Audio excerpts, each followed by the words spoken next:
Good morning बच्चों, कैसे हैं आप सब? अच्छे से हैं? चलिए आगे स्टार्ट करते हैं। हम प्लस वन में पिछले लेक्चर में जो कर रहे थे, हम यहां तक पहुंच गए थे बैड डेट्स रिकवर्ड अकाउंट तक।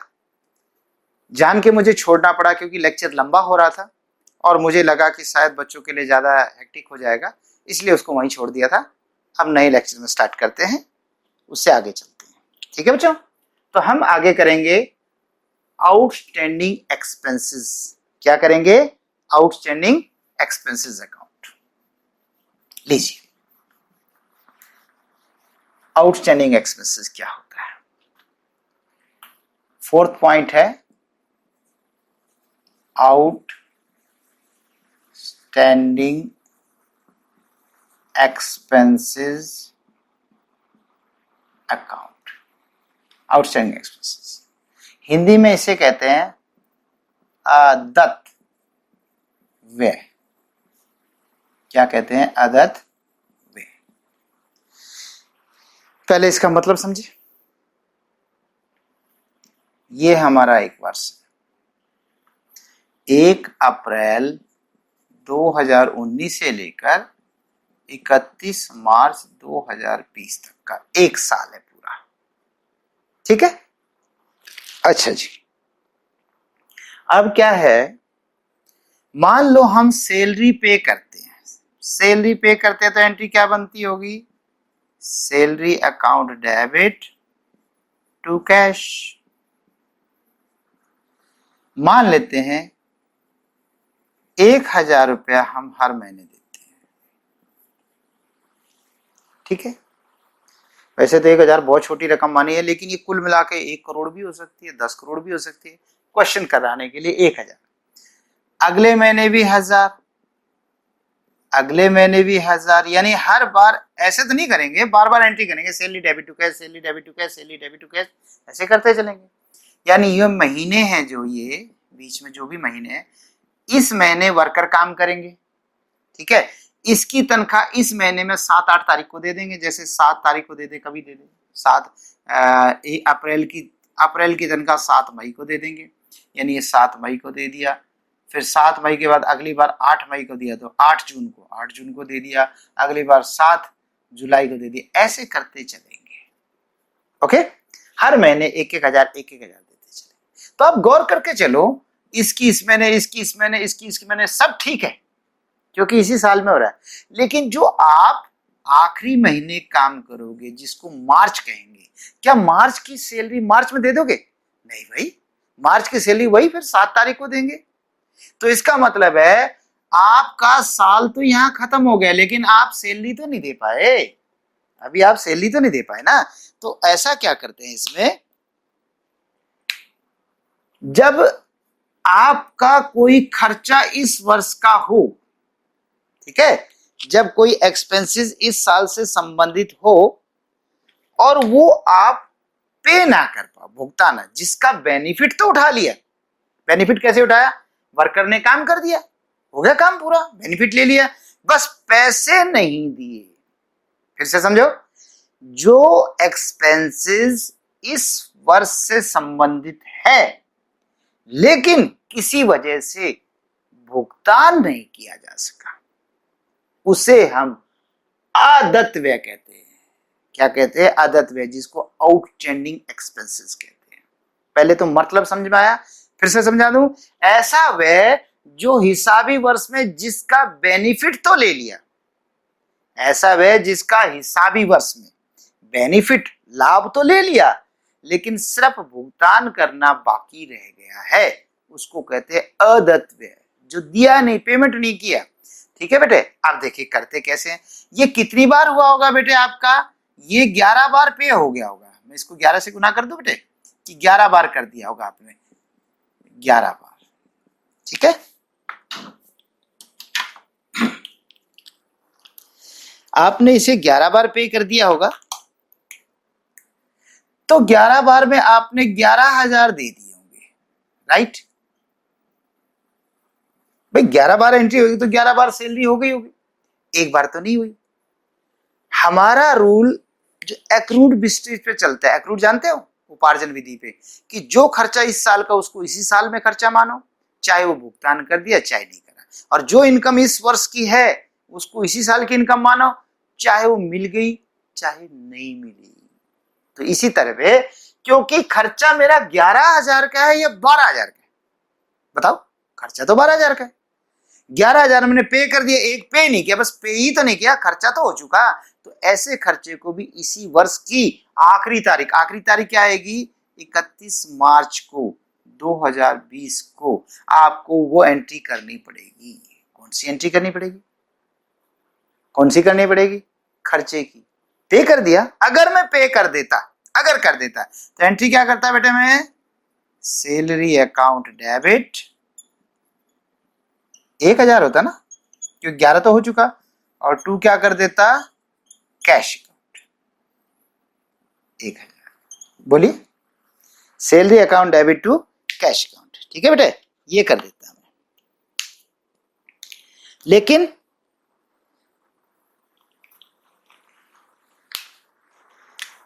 कैश तो कर ही नहीं सकता। क्यों नहीं कर सकता, जब दिया ही नहीं कैश तो कैश कैसे लिख दूं, और लिख दूंगा तो मेरे कैश में गड़बड़ आ जाएगी, जब दिया नहीं है। तो पता क्या करते हैं, सैलरी डेबिट टू कैश ना लिखकर, क्योंकि कैश तो गया नहीं, भाई सैलरी तो खर्चा तो हुआ है, तो खर्चा तो डेबिट हो गया, पर कैश नहीं गया, इसकी जगह लिख देते हैं आउटस्टैंडिंग सैलरी, कह दो,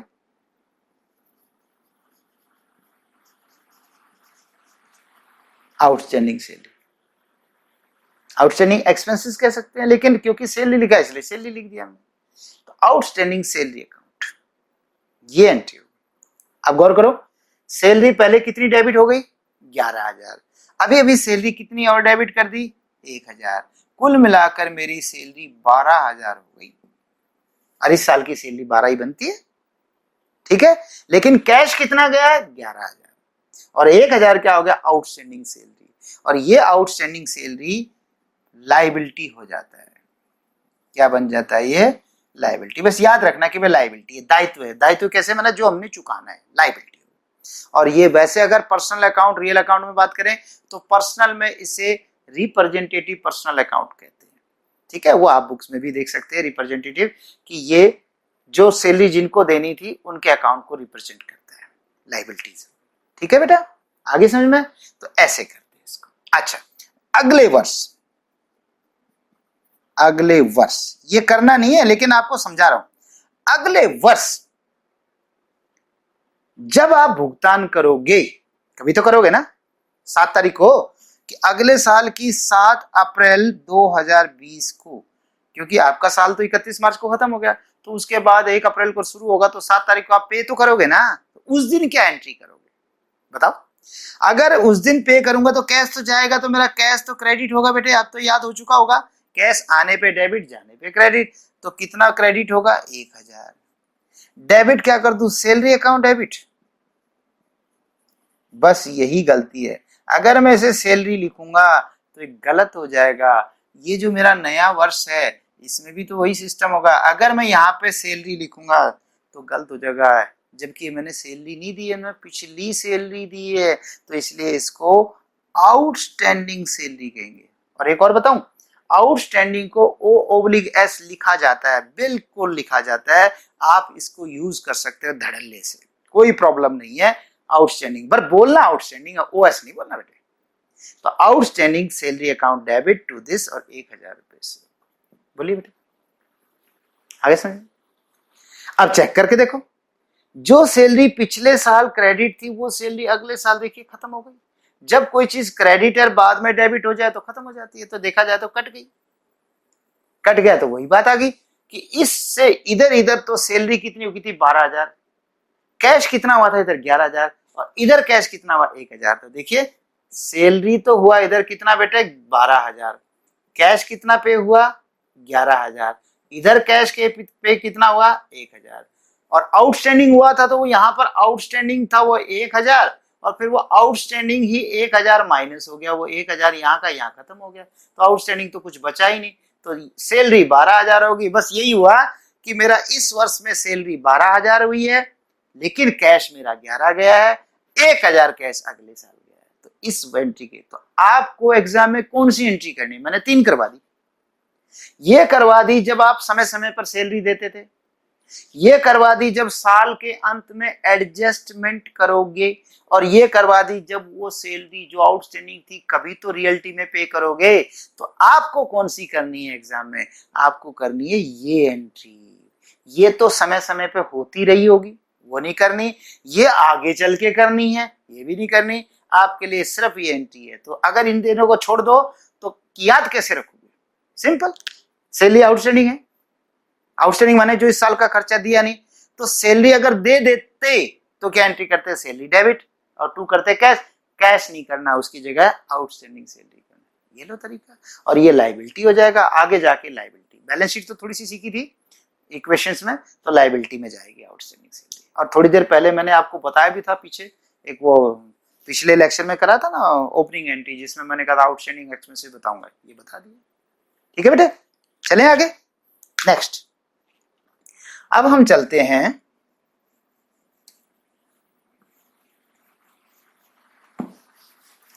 प्रीपेड एक्सपेंसेस। 5वां पॉइंट बन गया, प्रीपेड एक्सपेंसेस।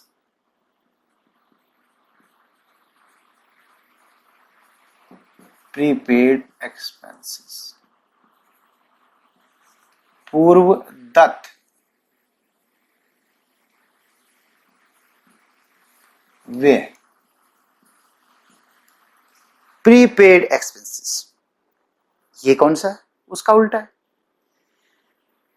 कोई एक्सपेंसेस जो इस साल का नहीं है, हमने यहाँ पे साल बनाया था, यहाँ पे खत्म कर दिया था 31 मार्च 2020 को हमारा यह साल खत्म हुआ था, यही था। कोई एक्सपेंसेस जो हिसाबी वर्ष का नहीं है, अकाउंटिंग ईयर का नहीं है, जिसके हम खाते बना रहे हैं, जिसका नहीं है और फिर भी चुका दिया, पहले चुका दिया, उसे कहते हैं प्रीपेड। क्या कहते हैं? प्रीपेड। जो हिसाबी वर्ष का ना होके भविष्य का है और पहले चुका दिया। ऐसा भी कभी होता है, खर्चा पहले दे देते हैं। बिल्कुल दिखाता हूं आपको। मान लो आप सैलरी दे रहे थे, चलो ठीक है 11 महीने की दी, तो 11,000 हुई।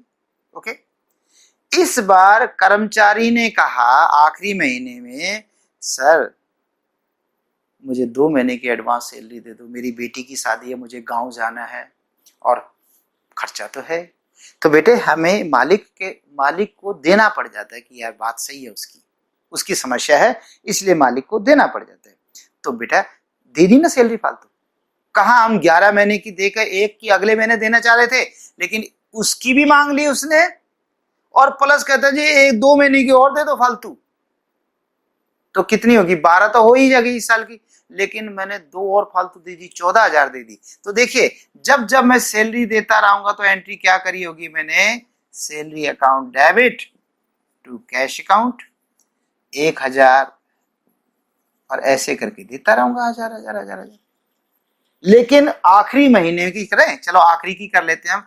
तो आखिरी में आपने शायद 3,000 दे दिए, यानी 11,000 तो पहले दे दिए, 1 गुना 11 तो आपने दे ही दिए थे, 11,000 तो दे दिए थे।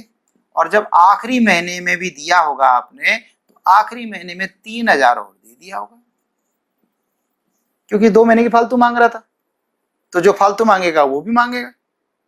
तो कुल मिला के हमने सैलरी कितनी दे दी उसको? 14,000। उसकी बनती कितनी है?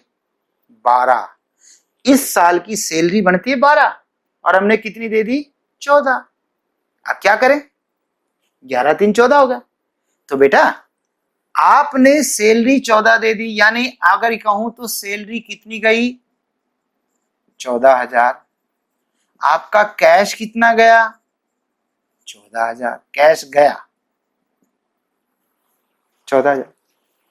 देखो 14 गया वो तो मानना ही पड़ेगा, 14 गया है, इसको तो आप मना कर ही नहीं सकते। लेकिन जो सैलरी 14 गई है ये तो गलत है, ये तो ठीक नहीं है। कितनी सही सैलरी है? अगर करो तो 12 कर सकते हो, 12 ही करनी पड़ेगी, क्योंकि पहले 11 थी, हमने 1 बढ़ा दी थी, अब ये 14 हो गई है। तो भाई एक तो ठीक है ये, लेकिन 2 महीने की फालतू है ना, उसे कम करो। तो कम कैसे करते? देखिए ये तो बीच में होती रही, ये वर्ष भर होती रही, ये वर्ष भर, और ये 31 मार्च 2020 को करेंगे। क्या करेंगे? सैलरी ज्यादा गई है कम गई है? ज्यादा गई है, तो सैलरी को कम करो। करो करो करो। कम कैसे करते हैं? इसको क्रेडिट कर दो, ये लोग कम हो जाएगी टू सैलरी अकाउंट। कितनी कम कर दूं? 2000। जो 14,000 हो रखी है, 14 में से 2 कम होगी तो 12 ही तो रह जाएगी। यानी अब मेरी यहां सैलरी 2000 कम हो जाएगी, क्योंकि जैसे सैलरी क्रेडिट करूंगा तो सैलरी मेरी कम हो जाएगी। तो डेबिट क्या कैश करूं? यानी वो मेरे को कैश आ रहा है ना? बेटा कैश तो आ ही नहीं रहा, बल्कि कैश तो गया हुआ है। तो इसलिए यहां पर इसको pre paid salary account debit करते हैं। Prepaid salary account debit 2000। बोलो बेटा, ये ठीक है। तो अब यहां पर क्या बना? सैलरी तो कितनी रहेगी बेटा? 12,000। ठीक है, कितनी रहेगी सैलरी? 12,000। तो प्रीपेड सैलरी होगी आपकी। प्रीपेड सैलरी कितनी होगी? Prepaid salary 2000। देखो कैश गया 14,000, 12,000 सैलरी मानी जाएगी, 2000 प्रीपेड सैलरी मानी जाएगी। साफ जाहिर हो रहा है कि भाई ये आगे के दे दिए हैं हमने। ओके, अगले वर्ष इसके बाद जब इस सैलरी को देने का वक्त आएगा, वक्त देनी नहीं है, क्यों नहीं देनी? क्योंकि पहले दे दी, पर वक्त तो आएगा ही ना कि भाई जब सैलरी देने का टाइम आएगा उस वक्त हम पता है क्या करेंगे? अगर हम देते सैलरी तो एंट्री क्या करते हैं? सैलरी अकाउंट डेबिट, है ना? और टू क्या करते हैं? To cash account. ऐसे तो करते हैं हम, salary account debit to cash account. ठीक है बच्चे? लेकिन ये बताइए उस दिन कितनी सैलरी होगी? 2000 होगी ना, 2 महीने की 2000। क्या उस दिन कैश जाएगा? नहीं जाएगा, क्योंकि कैश पहले चला गया। तो यहां पर कैश नहीं करेंगे बेटा, जब कैश जाना ही नहीं है तो कैसे कर दोगे कैश? हाँ, ये जो प्रीपेड था ये यहां पे एडजस्ट हो जाएगा to prepaid salary account, to prepaid salary account. ये लो, अब चेक करें। जो प्रीपेड सैलरी है वो अगले साल जो ये प्रीपेड है यहां पे कट जाएगी। देखिए जो प्रीपेड पिछले साल थी वो अगले साल में जाके कट गई बेटा, होगी नहीं खत्म। और कैश देखिए पिछले साल कैश कितना गया था? 11/3/14, जबकि इस साल कैश नहीं जाएगा। यहाँ पे तो कैश 0 जाएगा इन 2 महीने का, बाकी तो जाएगा इसके मामले में। लेकिन यहाँ पे जो प्रीपेड है वो यहाँ पे आ जाएगा प्रीपेड, और प्रीपेड ये वाला कट के यहाँ ये 2000 यहाँ आपस में ये कट आपस में, यानी यहां से ये खत्म हो गया, ये आपस में खत्म हो जाएंगे। ठीक है, और इसकी जगह देखिए नया सैलरी आ गया तो यहां पर सैलरी आ जाएगी 2000। तो यही तो था। हमारी इस वक्त की सैलरी कितनी थी? 12। वैसे पे कितनी की थी? 14, पर फिर भी 12 बनी। क्यों बनी? क्योंकि प्रीपेड करने की वजह से 2 कम हो गई तो 12 रहेगी। और अगले साल सैलरी कितनी होगी? 2, जबकि कैश कहां गया? 14। तो ये है कहानी। ठीक है ना? समझ में आया तो दोबारा देख लीजिए, दोबारा रिवाइंड करके कर लीजिए। ओके, मुझे आगे चलना होगा क्योंकि लेक्चर बड़ा हो जाता है फिर। चलिए आगे चलते हैं। प्रीपेड भी हो गया।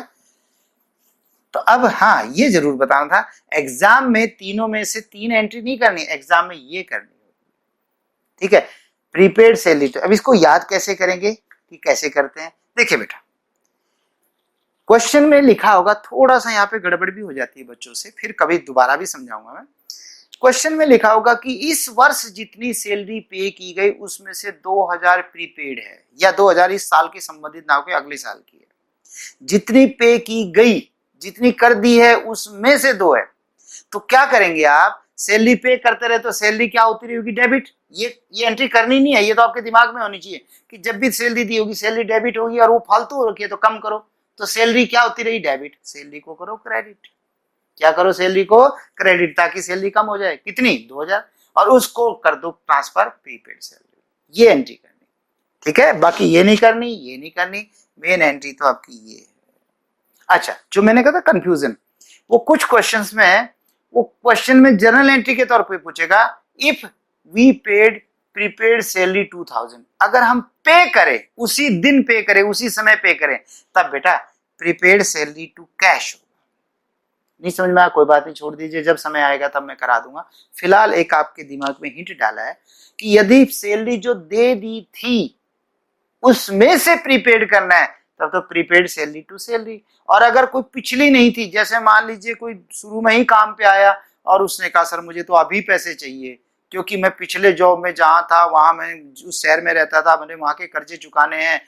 कई बार होता है ऐसा भी कि सर मेरे को आप एडवांस दे दीजिए ना, इतना तो विश्वास कीजिए।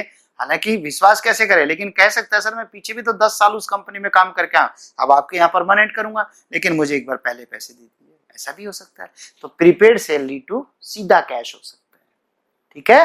वो तब होगा, सवाल जब कहेगा, जैसा कहेगा। ओके बेटे, चलिए आगे।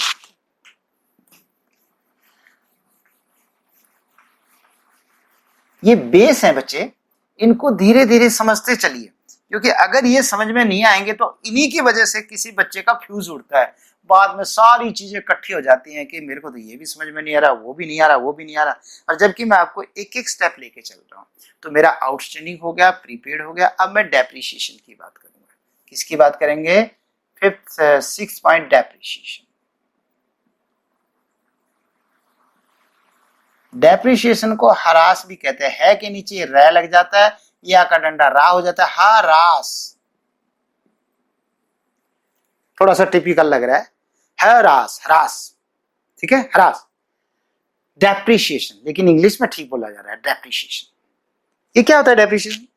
कोई भी संपत्ति खरीदो, समय के अनुसार वो खत्म होती जाती है। मशीन खरीद लो तो जितनी ज्यादा यूज करोगे घिस जाएगी, गाड़ी लो जैसे जैसे उसकी उम्र बीतेगी घिसे। कपड़ा खरीद के संदूक में बंद कर दो, वो तो नहीं घिसेगा ना।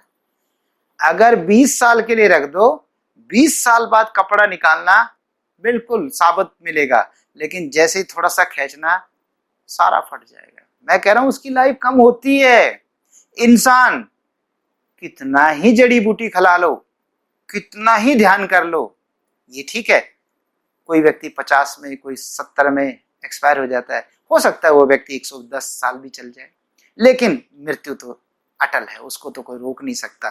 कहने का मतलब कितना इलाज कर लीजिए मृत्यु तो होगी ही, लेकिन हाँ लेट।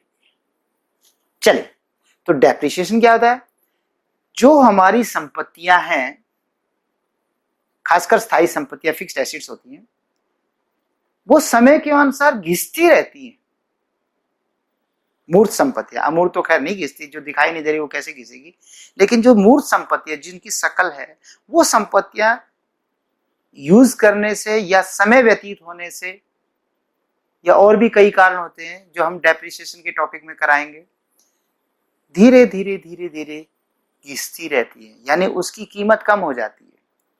तो यदि हम कीमत को कम ना करें तो एक दिन गलतफहमी हो जाएगी। जैसे मान लेते हैं कि ये बोर्ड 5,000 रुपए का है, सपोज।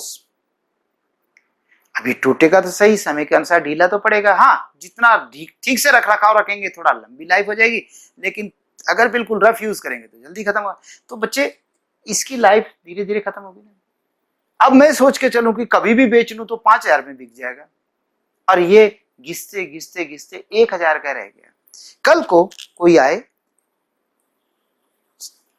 मैंने कहा भाई मेरे पास पैसे तो नहीं आपके पेमेंट करने के लिए, आप ऐसा करो मेरा बोर्ड ले जाओ, ये 5,000 रुपए का बोर्ड है, आप 5,000 में ले जाओ।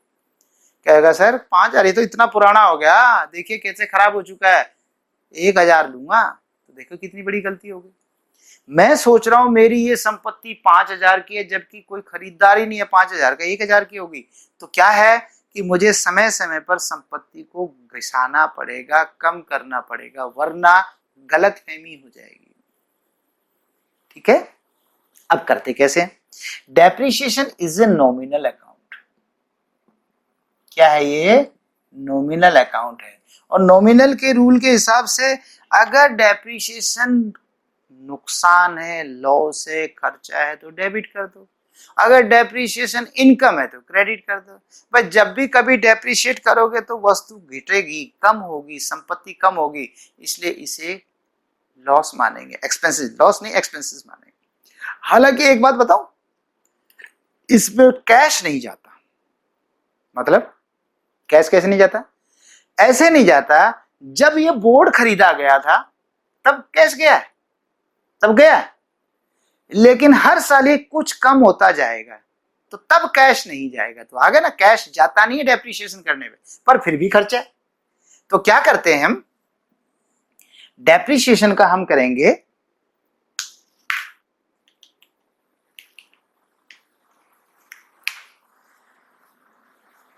डेप्रिसिएशन से एक्सपेंसेस है, इसलिए डेप्रिसिएशन को करेंगे debit. Depreciation account debit to cash जाएगा? नहीं, इससे कैश नहीं जाएगा। इसको लिखेंगे to assets account, to asset account. यानी वैसे तो मैंने एसेट्स अकाउंट लिख दिया, लेकिन एसेट्स की बजाय अगर आपकी मशीनरी है तो मशीनरी लिखोगे, अगर आपका फर्नीचर है तो फर्नीचर लिखोगे, जो चीज घिस रही हो उसका नाम लिखेंगे। अब जैसे सवाल पूछे, कहता है कि एसेट्स घिस गई, डेप्रिशिएट करो तो एसेट्स लिख दिया, मशीनरी घिस गई तो मशीनरी। लैंड नहीं घिसती, एक लैंड जो जमीन होती है उस पर डेप्रिशिएशन नहीं लगता। ये माना जाता है कि लैंड को डेप्रिशिएट नहीं किया जाता है। हाँ, बिल्डिंग घिस जाएगी, कट्ठा लैंड बिल्डिंग लिखा हो तब तो मान के चलते घिस गई, लेकिन लैंड के बारे में कह रहे हैं उसकी घिसावट नहीं लिखना, याद रखना, लैंड पे डेप्रिसिएशन नहीं होता। ठीक है बेटे, ये आपका डेप्रिसिएशन हो गया। क्लियर है? तो जितने का घिसे, जैसे मान लीजिए कि 1 लाख की मशीन है मेरी और 10% घिसी, तो 1 लाख का 10% कितना होता है? 10,000 रुपए। तो हम 10,000 रुपए ही डेप्रिसिएशन लगाएंगे, ऐसे। ठीक, एसेट्स का कौन सा बैलेंस होता है? डेबिट। और मैंने यहां पे एसेट्स को क्या किया? क्रेडिट। तो एसेट्स कट गई, एसेट्स कम हो गई। ठीक है, अब अगला चलते हैं 7th point. Interest on capital, पूंजी पर ब्याज। क्या है? इंटरेस्ट ऑन कैपिटल, पूंजी पर ब्याज।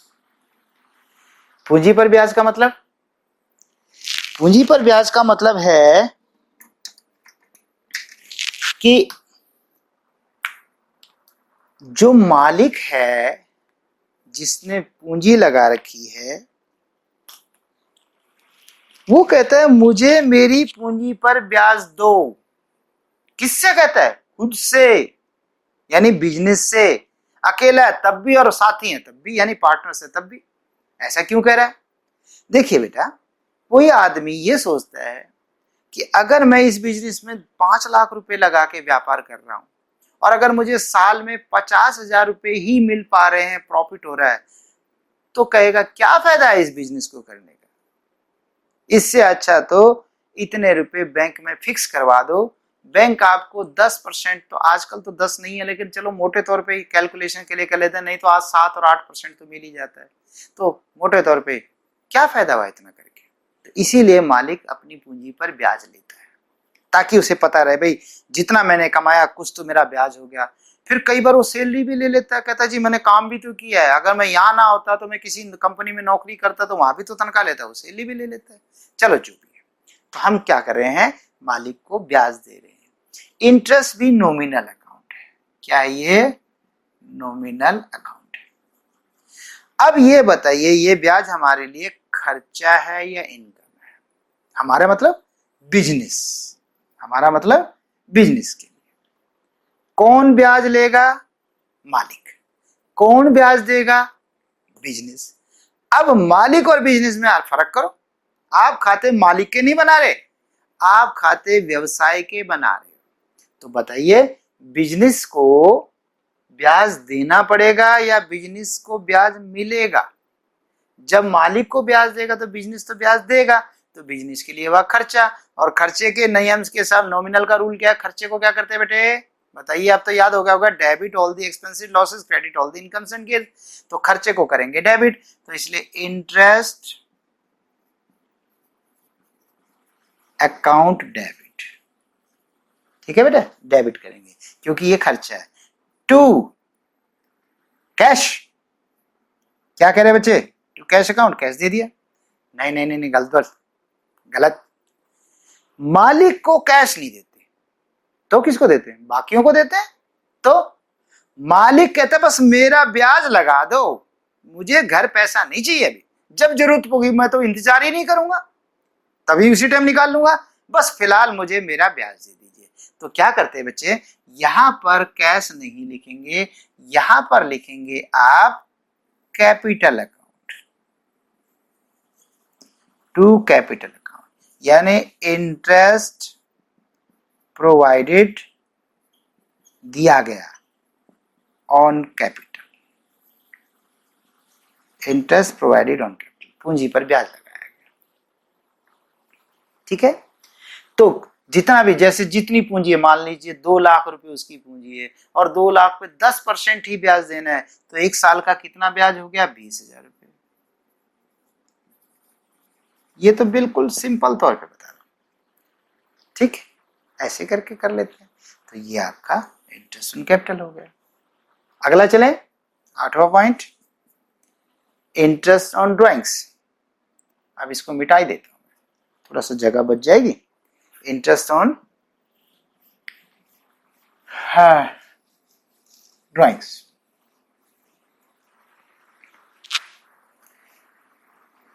आठवां पॉइंट, इंटरेस्ट ऑन ड्राइंग्स। आहरण पर ब्याज। किस पर ब्याज? आहरण पर ब्याज। इंटरेस्ट ऑन ड्राइंग, ये भी नॉमिनल ही है।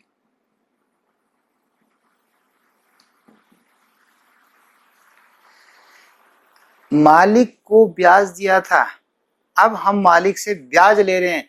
हम कहते हैं कि मालिक अगर तुम बिजनेस से पैसा घर लेके जाते हो तो आप ब्याज दो। ऐसा क्यों? मान लीजिए जी 4 पार्टनर्स हैं, अब अगर एक घर लेके चला गया तो दूसरा कहता है मैं भी लेके जाऊंगा, दोनों को जरूरत है, तीसरे चौथे को नहीं, लेकिन तीसरे चौथे देखते हैं वाह ये अच्छा सिस्टम है, ये दोनों ले गए यार, मैं ना लेके जाऊं, मैं भी लेके जाऊंगा। तो ऐसे जिद्दी भी हो जाती है कई बार। तो इसका एक इलाज है कि यदि हम सबसे ब्याज लेते हैं तो वही आदमी लेके जाएगा जिसको जरूरत होगी, जिसको जरूरत ही नहीं होगी कहेगा क्यों बिन बात का ब्याज दूं, है ना। तो बेटे ब्याज देंगे। अब सवाल बताइए, हमें ब्याज मिलेगा, हमें मतलब बिजनेस को ब्याज मिलेगा या बिजनेस ब्याज देगा? सिंपल बात, बिजनेस को इस बार ब्याज मिलेगा और मालिक देगा। तो बिजनेस के लिए इंटरेस्ट क्या हुआ? नॉमिनल होने के नाते इनकम है या खर्चा? इस बार तो ब्याज मिल रहा है, तो इसलिए इंटरेस्ट को इनकम कहेंगे तो क्रेडिट करेंगे ना बेटे, टू इंटरेस्ट अकाउंट, या इंटरेस्ट ऑन पूरा लिख लेते हैं, इंटरेस्ट ऑन ड्राइंग्स, ये ठीक रहेगा। Interest on drawing account credit, income credit. अब रही बात कैश आएगा, यानी मैं कैश डेबिट कर दूं तो वही सवाल पिछले वाला होगा, नहीं नहीं कैश नहीं आएगा, क्योंकि जब मालिक को ब्याज दिया था तो मालिक को कैश नहीं दिया था। तो अब अगर मालिक से ब्याज लेंगे तो वो भी कैश नहीं लेंगे, क्या करेंगे? उसी के अकाउंट में करेंगे। तो यहां पर +1 में तो हम क्या करते हैं, 2 में तो थोड़ा सा कैपिटल लिख देते हैं, लेकिन फिलहाल +1 में सिंपल सी बात है, इसको आप ड्राइंग्स लिख दो। क्या लिख दीजिए इसको? ड्राइंग्स अकाउंट, ड्राइंग्स बढ़ जाएगी इसकी, यानी जो ब्याज उसने देना था उसको हम ड्राइंग्स मान लेंगे, भैया आपकी ड्राइंग में हो गया। ठीक है, ऐसे करके एंट्री कर दो। ठीक है, इंटरेस्ट ऑन ड्राइंग टेकन, ठीक है, या charge interest on drawing, charge लगा दिया इंटरेस्ट ऑन ड्राइंग्स। ओके बच्चे, ठीक है, ये हमारा टॉपिक यहां तक हो गया है। मैं समझता हूं इसको यहीं तक रोक दिया जाए और फिर इससे आगे हम नेक्स्ट टॉपिक में, सॉरी नेक्स्ट लेक्चर करेंगे। उम्मीद करता हूं आपको समझ में आ रहा होगा। ध्यान रहे, दौड़ना नहीं, छोड़ना नहीं, चाहे मैं कितनी ही स्पीड से आगे लेक्चर कर रहा हूं, आपके जब तक लेक्चर पीछे के पूरे ना हो आप आगे ना चले। हाँ, अगर आप में सामर्थ्य है तो आप एक दिन में 2 लेक्चर भी कर लीजिए, 3 भी कर लीजिए, वो आप पे डिपेंड है, लेकिन दौड़ना नहीं का मतलब है करते जाओ और क्वेश्चंस भी करते जाओ। Bye bye, take care.